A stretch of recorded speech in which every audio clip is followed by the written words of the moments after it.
బాలీవుడ్ ప్రముఖ choreographer, director Farah Khan ఇప్పుడు పలు రియాలిటీ షోలకు జడ్జిగా వ్యవహరిస్తున్నారు. ఈ క్రమంలోనే ఆమె ఓ రియాలిటీ షోలో హిందూ పండుగ హోలీపై వివాదాస్పద వ్యాఖ్యలు చేశారు. సారే చాప్రీ లోగోన్ కా ఫేవరెట్ ఫెస్టివల్ హోలీ హోతా హై అంటూ కామెంట్ చేశారు. దీని అర్థం హోలీ అనేది చాఫ్రీ అనే ప్రజలకు ఇష్టమైన పండుగ. అయితే చాఫ్రీ అనే పదం భారతదేశంలో అవమానకరంగా లేదా తక్కువ స్థాయి వ్యక్తులను సూచించేందుకు వాడుతుంటారట. దీంతో ఫరా ఖాన్ చేసిన వ్యాఖ్యలపై విమర్శలు గుప్పిస్తున్నారు నెటిజన్లు. ఈ క్రమంలోనే ప్రముఖ YouTube Hindustani Bhau alias Vikas Phatak Farah Khan comments పై మండిపడ్డారు. ఫరా ఖాన్ పై ఎఫ్ఐఆర్ నమోదు చేసి విచారణ జరిపించి ఆమెను కఠినంగా శిక్షించాలని కోర్టును అభ్యర్థించాడు.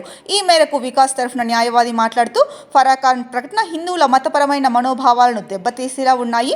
పవిత్రమైన హోలీ పండుగను వర్ణించడానికి చాఫ్రీ అనే పదాన్ని ఉపయోగించడం సరికాదు. ఇలాంటి వ్యాఖ్యలు హిందువుల మనోభావాలను దెబ్బతీస్తాయి, మతపరమైన అశాంతికి కారణమవుతాయని తెలిపారు. ఇక ఫరా ఖాన్ ప్రొఫెషనల్ లైఫ్ చూస్తే సిసింద్రి, బోర్డర్, ఇరువర్, దిల్షే, బాద్షా, జోష్, దిల్ చాహ్తా హై, క్రిష్, ఓం శాంతి ఓం తదితర బ్లాక్ బస్టర్ చిత్రాలకు కొరియోగ్రాఫర్గా పనిచేశారు.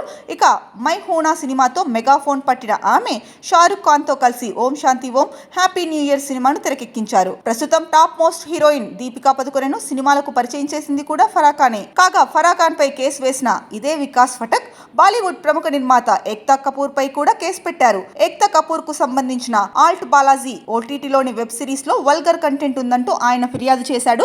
వెబ్ సిరీస్ లోని ఒక సన్నివేశంలో యూనిఫామ్ లో ఉన్న సైనికుడు సెక్స్ లో పాల్గొనడంపై వికాస్ తీవ్ర అభ్యంతరం వ్యక్తం చేశాడు.